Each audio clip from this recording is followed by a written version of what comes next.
Hello, everybody, and welcome to another episode of the Lazy Girl's Guide to Podcasting. It's great to have you back, regardless where you're listening or watching. If you're watching on YouTube, if you're listening to the audio on a podcast directory, it is great to have you here. And yeah, it's great to have you here. It's oh my gosh, I've been having a bit of a nightmare before I actually start and delve into this episode. If you are watching on YouTube, I do apologize. The video quality is not going to be as spot on as it has been for previous. I've got no idea what's going on with my phone. Normally, I record video on my phone because I've got... needs to clean the screen. But I have got the 14 Pro, and it was like a present to myself to be able to film in 4K basically and take amazing photos, mainly of the kids. But yeah, so I got my 14 Pro and I use this to record my video on. And what I do is, because I'm Mac obsessed, so it just wirelessly links up to my iMac where I record onto. But for some reason today it just won't. And I've wasted the best part of maybe 40 minutes trying to get my phone to talk to my computer. And I have got no idea why, because all of the settings are in the right place. Everything's turned on properly. The, the Wi-Fi, the Bluetooth, literally everything is set up as it should be. And for some reason, this won't talk to this. And I just thought, you know what? I've wasted the best part of 40 minutes not recording. I'm just going to just get over it. And I'm just going to record using the webcam that's pre-built into the top of the Mac. So as I said, I apologize if you're watching on YouTube. It isn't as good. Like, the video quality is still absolutely fine, but it's not the 4K video quality that I'd get on my phone. If you're listening to the audio, then it's obviously going to make absolutely no difference to you whatsoever. But do you know what? I thought actually in some ways this is almost on par with the whole lazy girl thing. Just, you know what, just rock on, just get it out there, just get the content going, because that's what's more important at the end of the day. I mean, I haven't even turned up makeup on. Right. So what we are talking about today is changing your podcast host and how you might want to go about changing your podcast host, because sometimes I think people think that this is a really, really challenging and difficult thing to do, i.e. it's really difficult to change your podcast host. And remember, when I'm talking about your hosting platform, I mean the actual platform that your podcast is sitting on. I'm not talking about directories. So I'm talking about platforms such as Buzzsprout, Libsyn. I can't think of it anymore right now. My gosh, Captivate.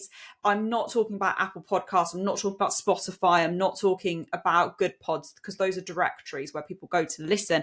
I'm talking about the actual hosting platforms where your podcast sits and is then pushed out to all of the directories.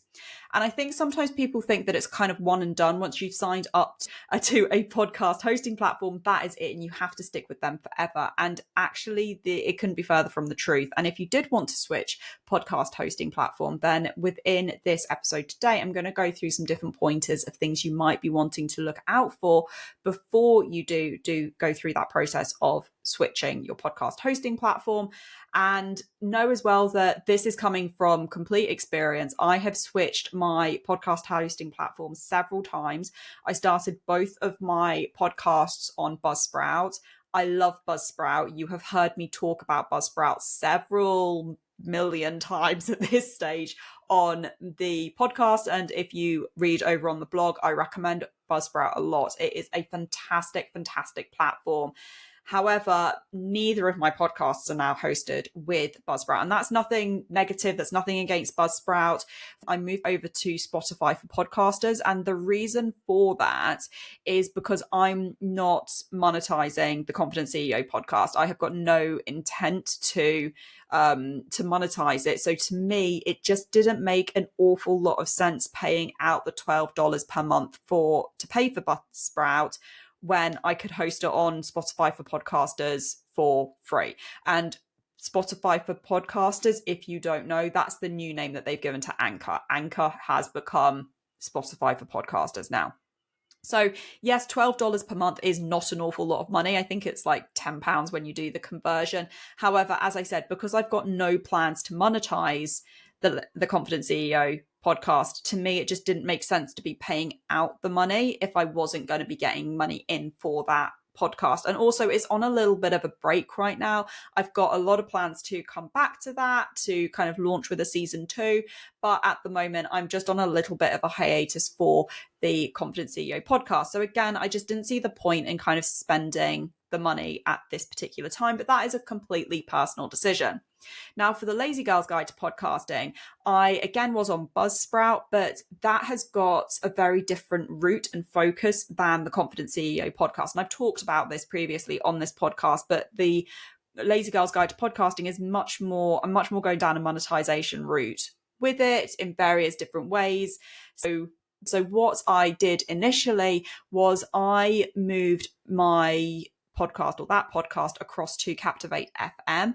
I was at the London Podcast Show in May of this year. If you ever get the chance to go, it was only the second one that they ran, by the way, this year. And if you ever get the chance to go to the London Podcast Show, it is absolutely amazing. I made so many amazing connections. I bumped into some really, really incredible people. For example, Lloyd George, and that was slightly embarrassing because I actually did a double take on him, and I was like, oh my gosh, you Lloyd George? Because I follow him on TikTok, on loads of social media platforms. If you don't know who Lloyd George is, please check him out. He is, most of his handles, or most platforms are Lloyd Not George. He is a fantastic content creator, and you can learn so much about podcasting from him. So that's a little shout out to him there. But made so many amazing connections, and I got chatting to the guys at Captivate FM and really liked the sound of the platform. So I just wanted to try it out, to be quite honest with you. So I moved my podcast from Buzzsprout across to Captivate.fm, and I just wanted to try out the features. And to be honest with you, it also formed content for me because I'm going to be reviewing Captivate FM on both the blog and on this podcast at some point. So it's given me content in that respect as well. Okay. The Lazy Girl's Guide to Podcasting is no longer hosted on Captivate FM, though. It is now hosted on Megaphone for Spotify, and that is because the Lazy Girl's Guide to Podcasting is now represented by a podcast network, and this podcast network uses Megaphone for Spotify for all of their podcasts. And so yeah, I've moved yet again. So my point is that I have moved the podcasts around a little bit for a variety of reasons.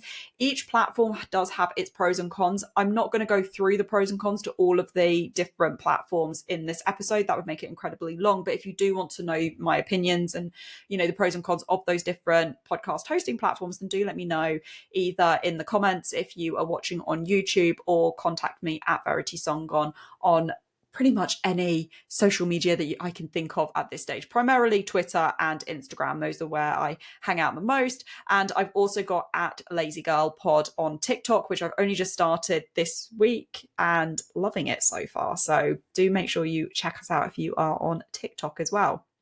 So first of all, let's start out with signs that it might be time to change your podcast host. And one of the common reasons to want to change your podcast host is limited functionality. So as your podcast grows, you may find that your current host lacks advanced features such as dynamic ad insertion, episode scheduling, detailed analytics, because these are the features which really, really enhance your podcast and enhance your podcast user experience as well. Another sign, you might just be really fed up with poor customer service. And if you're facing technical issues or have questions about your podcast, having a responsive and helpful team is crucial. And if your current host is slow to respond or doesn't provide adequate support, it might be time to consider a switch as well. Switching hosts can also be prompted by the need for better audience growth opportunities. Some podcast hosting platforms offer built-in promotional tools, integration with social media platforms, or even access to podcasting communities. And if you're looking to expand your listener base, a host that provides these growth-orientated features can be an absolute game changer for you. But it is important to figure out what is making you want to switch your hosting platform, and that you aren't just chasing the next big thing or the hosting platform that your mate or somebody on social media says that they like. In short, your podcast hosting platform needs to work for you. And most importantly, you need to ensure that you are producing high quality content. Because after all, you can move your podcast hosting as much as you want, but the one thing that any hosting platform will not give you and cannot give you is good content. Because at the end of the day, listeners are coming to you for your content and what it can do for them, and not because of where your podcast is hosted. So how are you going to go about changing your podcast host? Well, so let's be real. How hard is it to change your podcast host? Honestly, as I said, it's really, really easy, and it's probably a lot easier than you think it is as well. First of all, I would say you really need to research your podcast host platform availability options out there. And what I would not do is immediately hit Google and say, type in podcast hosting platforms and just start going through, because you will start being bought into features that you probably don't need or want. So what I would actually say is think about the hosting platform you're with at the moment. What do you like about it? What do you not like about it? What additional features or functionalities would you like? And then search based on what is written on your list. Otherwise, as I said, you're going to start getting really bought in by the marketing of all these different platforms. So have a think about what it is that you actually need before going forward. You'll then need to find instruction. So most of the time when you decide to switch, when you decide to switch to a new host, you'll need to create a new account with them and search for your podcast using their directory. Once you've located your podcast, the host will import your podcast information across, including your episodes and any details that come with your episodes, such as titles, show notes, episode artwork, show artwork. Literally everything will come across.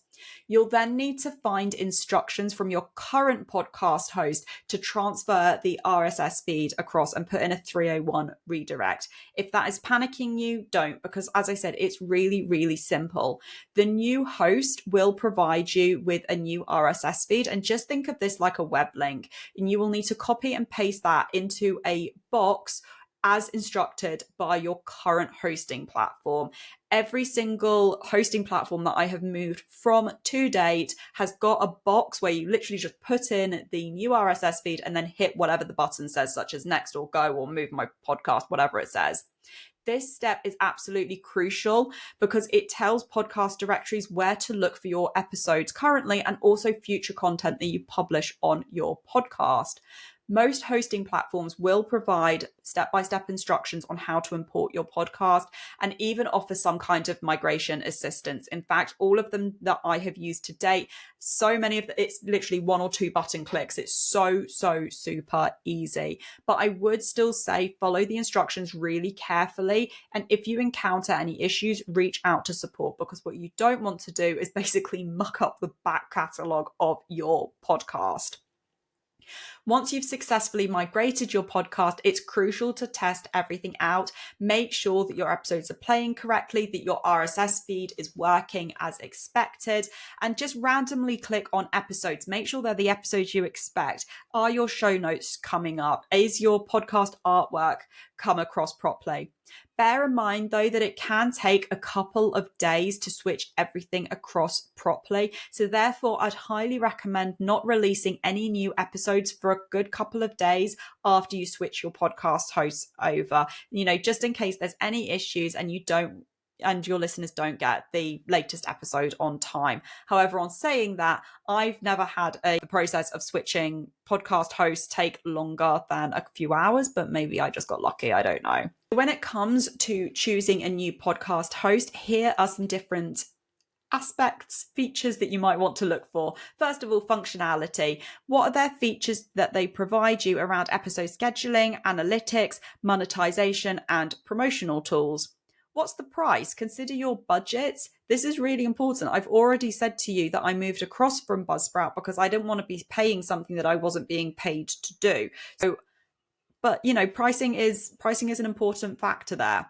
Customer support, never underestimate good customer support because you never know when you're going to need it. Scalability, consider the future growth of your podcast. Will your host be able to grow with your growing podcast? What's the integration and distribution like? Is it really easy to get your podcast on different directories? Is it one-click import, for example? Or is it actually quite difficult and you need to be putting your RSS feed into all of these different directories and creating all of these different accounts? Because some people can be bothered with that and other people can't. So it depends on what's relevant for you and how much effort and work you want to put into the background of the podcast. So which is the best podcast hosting platform? Well, I've already said I don't have an answer for you when it comes to that, because what is going to work really well for one podcast is not going to work really well for somebody else. But what I will do is offer you up some options for some of the most popular podcast hosting platforms out there. So you've got Buzzsprout, Podbean, Megaphone by Spotify, Spotify for Podcasters, Captivate FM, Libsyn. There are so many more out there, but off the top of my head, those are the top ones that I can. Before we finish off, I just want to give you some top tips for avoiding any pitfalls when changing your podcast host. First of all, data loss. Do make sure, this is like anything, when you switch anything over from anywhere to anywhere else, is make sure you've got a backup. Just on the very small chance that something doesn't work and doesn't transfer, just make sure that you've got everything backed up. And downtime, I've already mentioned, when you move your podcast hosting platform, you can have a little bit of downtime or a bit of disruption to your podcast. It doesn't always happen, but there is a possibility of that happening. So as I said, make sure that you are not moving podcast hosting platform as you are releasing new episodes, because it can take a couple of days for that to take into effect. Broken links. This is a big one. When I moved my podcast episodes to a new hosting platform, I had to make sure that I didn't have broken links. So what that means is in my blog posts, I had to make sure that I am not directing somebody to an episode on a hosting platform that isn't there anymore. And then they get some 404 page saying this episode is no longer here. So do make sure that after you've migrated your podcast, that your episode URLs, your web links are updated to reflect where your episodes are now sitting.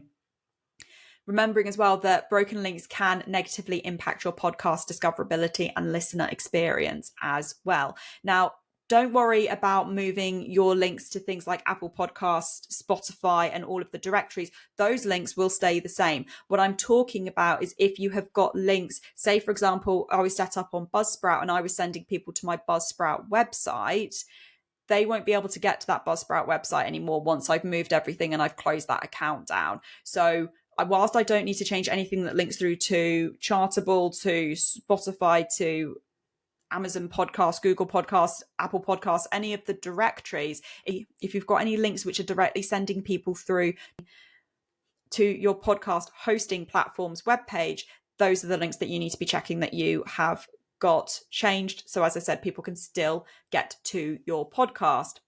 In conclusion, I can tell you that switching podcast hosts is way easier than people think. However, it does have to be the right move for you. Don't just move to a podcast hosting platform because it's the one that everyone's talking about, or it's the cheapest, or it's the most expensive, or because Joe Bloggs said that was the best one.